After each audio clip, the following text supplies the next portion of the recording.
dependiendo del lugar en el que usted se encuentre. Soy su amiga Nelly Acosta, de su canal de YouTube Salud a la Carta, y en estos momentos estoy aquí para compartir con todos vosotros un tema que se titula El ruido afecta la salud. Si Dios nos lo permite, hoy vamos a estar hablando precisamente acerca de esto. Y comenzaremos nuestra reflexión recurriendo a la palabra de Dios. Tercera de Juan 1:2. Allí se declara lo siguiente: Amado, yo deseo que tú seas prosperados en todas las cosas y que tengas salud, así como prospera tu alma. Mis queridos amigos y amigas que me escuchan, estas palabras no salen de un hombre, sino que han salido de la mente y del corazón de Dios, porque Dios es amor y Él desea para nosotros prosperidad en todas las áreas de nuestra vida, incluyendo la salud. Para que esto sea posible, debemos comprender que la salud es multifactorial, que no solamente depende, por ejemplo, de la comida, sino que hay otros factores que van a decidir si una persona es saludable o si lamentablemente no lo está. Y el ruido es uno de esos factores. Por eso nuestro tema de hoy se titula El ruido afecta la salud. Y lo primero que vamos a hacer es definir qué cosa es ruido. Y para esto me fui a una fuente fiable, a la enciclopedia. Allí encontré la siguiente definición. El ruido es la sensación auditiva inarticulada, generalmente desagradable. En el medio ambiente se define como todo lo molesto para el oído o, más exactamente, como todo sonido no deseado. Desde ese punto de vista, la más excelsa música puede ser calificada como ruido por aquella persona que en cierto momento no desea oírla. En el ambiente de la comunicación sonora se define como ruido a todo sonido no deseado que interfiere en la comunicación entre las personas o en sus actividades. Cuando se utiliza la expresión ruido como sinónimo de contaminación acústica, y esto es clave porque es la contaminación acústica lo que realmente nos daña, y en un momentito la vamos a definir, se está haciendo referencia a un ruido o sonido con una intensidad alta o una suma de intensidades que puede resultar y que de hecho resulta incluso perjudicial para la salud humana. Eso es el ruido según esta definición que nos ha dado la enciclopedia. O sea, es todo aquello que pueda resultar molesto para el oído humano. Pero hablamos de contaminación acústica y esto es muy importante que tengamos claro a qué se refiere porque vivimos en el mundo de la contaminación acústica. Aquí hay muchísimos ruidos. No solamente hay contaminación química que nos llega a través, por ejemplo, de los alimentos, de los malos alimentos, por supuesto, o de la cosmética y los productos de limpieza que también están cargados de químicos, sino incluso a través de la contaminación sónica, de la contaminación acústica. Esa nos daña de la misma manera en la que lo hace, por ejemplo, la comida incorrecta.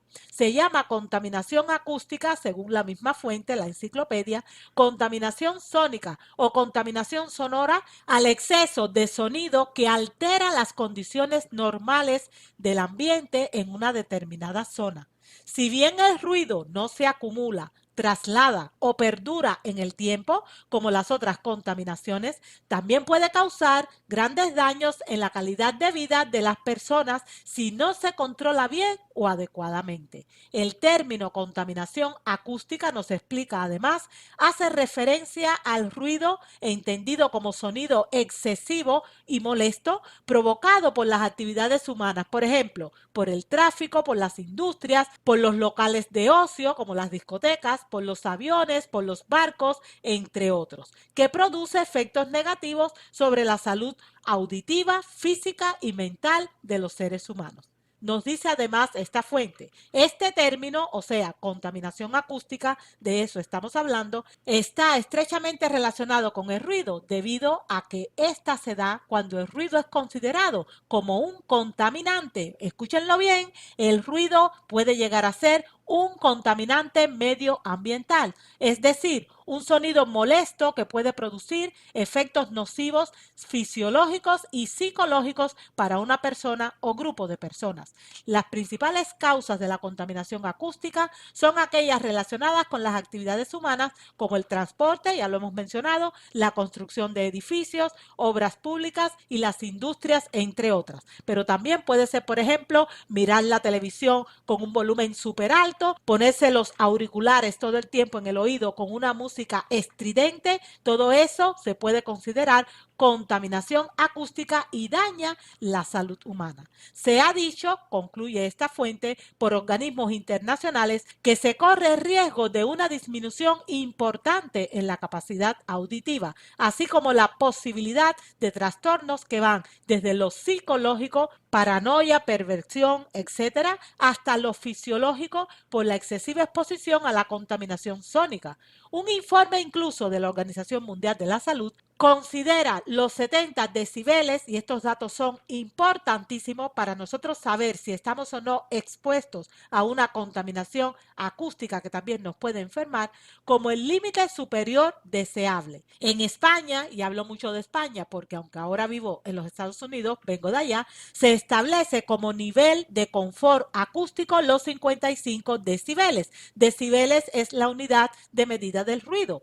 Por encima de este nivel, o sea, de los 55 decibeles, el sonido resulta pernicioso para el descanso y la comunicación. Según estudios de la Unión Europea, del 2005 concretamente, 80 millones de personas están expuestas diariamente a niveles de ruido ambiental superiores a 55 decibeles y otros 170 millones lo están a niveles entre 55 y 65 decibeles. Dicho en otras palabras, la humanidad entera está viviendo en un ambiente sumamente contaminado, no solo a nivel de contaminantes químicos, insisto, como los que vienen de los alimentos o de la industria cosmética, ya sea a través de productos para la limpieza personal o del hogar, y para el arreglo personal, no solo por esa vía, sino que también estamos expuestos a la contaminación acústica, al ruido medioambiental,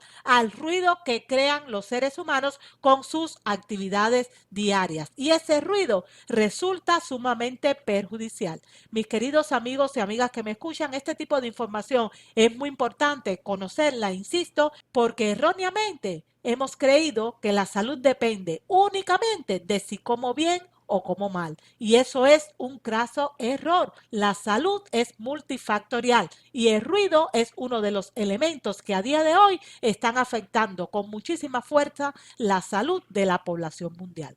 Fíjense que hace algún tiempo llegó a mis manos un artículo que se llama El ruido y la salud. No le pongo quién lo escribió porque lamentablemente no lo decía, pero sí quiero compartir con ustedes la información que este artículo contenía porque pienso que es relevante e importante conocerla, tiene una relación directa con el tema que nos ocupa. Allí se decía: regresamos en unos instantes después de esta pausa publicitaria.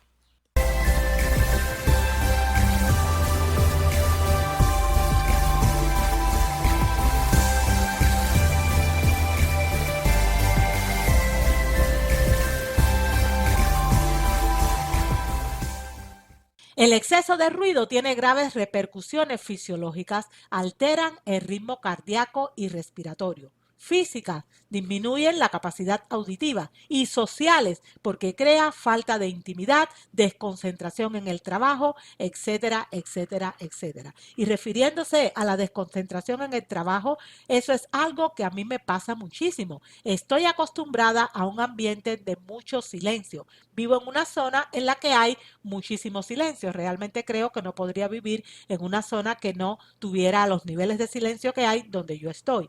A mí el ruido me molesta muchísimo y me desconcentra, pero en un nivel superlativo con relación al trabajo. Quizás porque mi trabajo es de escribir, soy escritora, eso requiere mucha concentración, dedico muchas horas a la lectura y para poder entender y para poderme concentrar en lo que estoy leyendo, yo necesito silencio. Por lo tanto, el ruido a mi salud le afecta muchísimo. Cuando salgo de mi burbuja, que es como le llamo al sitio en el que vivo, que ya les comento, gracias a Dios, aquí hay bastante silencio, pues siempre le digo a mi familia, ya estoy llegando al mundo real. Me molestan muchísimo los ruidos porque mi oído se ha acostumbrado a ese silencio que es el que me da paz. Mis queridos amigos y amigas que me escuchan, eso es lo normal. Lo normal es no que vivamos en un mundo de absoluto silencio, pero tampoco que estemos sumergidos en un mundo en el que hay muchísimos ruidos. Por todas partes hay muchísimos ruidos y esto debemos tenerlo en cuenta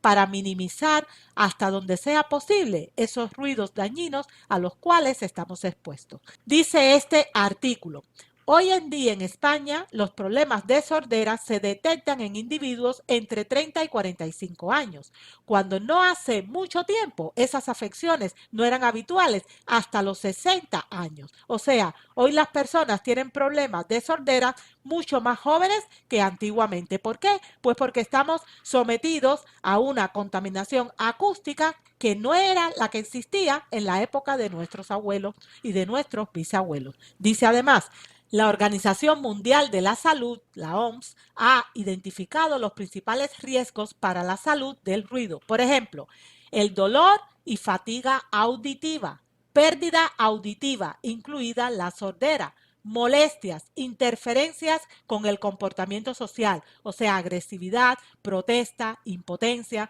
Una persona se puede sentir incluso nerviosa, intranquila. Eso a mí me suele pasar cuando estoy en un ambiente de ruido, siento que estoy nerviosa, que no estoy confortable. Interferencias con el habla y la comunicación, alteración del sueño y todas las consecuencias a largo y corto plazo que esta alteración del sueño trae consigo. Efectos cardiovasculares negativos. Fíjense todo lo que trae el ruido a la vida de las personas. Respuestas hormonales, porque se empieza a segregar de manera descontrolada, por ejemplo, las hormonas del estrés y sus posibles consecuencias sobre el metabolismo humano, como es el caso de la nutrición y del sistema inmunológico, e incluso disminución del rendimiento, que es mi caso. Insisto en esto, les estoy dando mi testimonio. Si hay ruido a mi alrededor, yo sencillamente no rindo, no soy capaz de concentrarme, no soy capaz de trabajar, no soy capaz de pensar correctamente, porque no es normal que nosotros estemos expuestos a esos niveles de ruido que lamentablemente esta sociedad industrializada nos regala cada día de nuestra vida. Y les digo más, si ya para nosotros como seres humanos adultos resulta perjudicial el ruido, imagínense ustedes para los niños. Mis queridos amigos y amigas que me escuchan, los niños son muy sensibles, sus estructuras son aún más débiles, por lo tanto, cuando ellos están expuestos a niveles antinaturales de ruido, aunque nosotros como adultos, como responsables de ellos, no nos percatemos de los daños que eso está infringiendo en su salud, sí que lo está haciendo, sí que les está dañando el funcionamiento correcto de su sistema. ¿Cuáles son los ruidos más perjudiciales para los niños? Por ejemplo, primero les quiero comentar cuáles son los ruidos suaves de acuerdo a este diagrama que nos ha facilitado la guía infantil.com. Respirar 10 decibeles, murmurar 30 decibeles, lluvia 50 decibeles. La lavadora hace un ruido de 60 decibeles. La conversación a nivel medio hace un ruido de 60 decibeles. Antes de hablarles de los ruidos fuertes, recordemos que la Organización Mundial de la Salud ha decretado que 70 decibeles es el límite superior deseable para los seres humanos y que en España ya se ha establecido como nivel de confort acústico los 55 decibeles. Pues fíjense ustedes en estos ruidos que emiten las diferentes actividades. Por ejemplo, la televisión con volumen alto, y lamentablemente la gente suele escuchar la televisión con un volumen por encima de lo normal, pues emite un ruido de 75 decibeles, cuando la Organización Mundial de la Salud dijo que el límite superior deseable es 70, y aún en España se ha puesto el nivel de confort acústico como 55 decibeles. Y resulta que cuando la televisión se ve a un volumen alto, hace un ruido de 75 decibeles. Tráfico con atascos entre 85 y 90 decibeles. Licuadora, 90 decibeles. Una moto hace un ruido de 95 decibeles. Los gritos de los niños, de esos niños que tienen pulmones fuertes, llegan a 100 decibeles. Un tren, 100 decibeles. La música en volumen alto, 100 decibeles. Y ya les digo, sobre todo los jóvenes tienen el hábito de ponerse en sus oídos los auriculares con música, con documentales, con películas, con lo que estén viendo o escuchando a un nivel altísimo en cuanto a volumen. Ese volumen tan desmedido para el oído humano, es lógico que con el transcurso del tiempo perturbe su correcto funcionamiento. Un helicóptero hace un ruido de 105 decibeles y un concierto de rock 120 decibeles, un avión 140 decibeles y los petardos 140 decibeles. O sea, todos esos ruidos son considerados como fuertes, perjudican a los adultos, pero más perjudican a los niños, y debemos, hasta donde sea posible, mantenerlos a ellos y mantenernos a nosotros mismos a salvo de esos niveles tan altos en cuanto a la emisión de ruido, porque de lo contrario se va a afectar la salud auditiva y la salud de todo nuestro sistema. El ruido afecta la salud. Yo espero y deseo que la información compartida haya tenido para usted un valor práctico, que a partir de ahora trate de ubicarse en zonas en las que no tengan tanto ruido, que en su misma casa tenga un control responsable del ruido, que siempre esté al tanto de sus hijos y de sus hijas para que no se pongan en sus oídos directamente esos auriculares con volúmenes tan altos, porque eso les va a dañar su salud. Nos vemos pronto, si Dios lo permite, y hasta que ese momento llegue, espero y deseo que sobre su vida y también sobre la mía, Dios tenga bien derramar abundantes bendiciones del cielo. Hasta luego.